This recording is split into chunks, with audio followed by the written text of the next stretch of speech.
Good morning mga Lodi Cakes! Good morning Japan! Time check! 2:50 AM in the morning. So ang dami pa rin nagtatanong sa atin mga Lodi Cakes no, about dito sa Japan na to. Ang dami nagtatanong kung kailangan ka ba talaga maging magaling sa Japanese. Ilang beses ko na itong ginawa ng vlog, ng video, na ang Japanese kasi is meron, to cut the story short, may disadvantage at advantage yung pagiging magaling sa Japanese. So for example, ang disadvantage niya, disadvantage muna tayo na hindi ka marunong mag-Japanese. So pag binigyan ka ng instructions, hindi mo naintindihan, mapapagalitan ka. Lalo na pag hindi mo nagawa ng tama yung trabaho mo.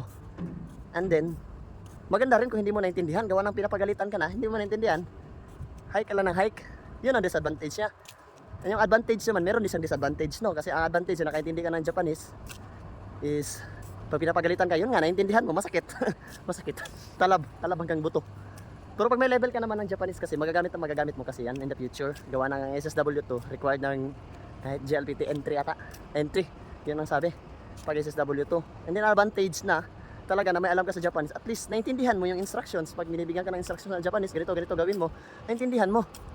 And hindi ka na mahirapan sa trabaho, hindi ka na maka-adjust, kaya mo ipagtanggol yung sarili mo. Yun advantage at disadvantage ng Japanese.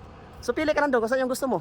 Kung hindi ka naman maggagambate dyan sa Pilipinas, mag-aaral ng Japanese, pagdating mo dito sa Japan, dito ka na lang maggambate. Pero importante, nandito ka na sa Japan. So, dami pa rin nagtatanong, kaya sige, magtanong pa kayo!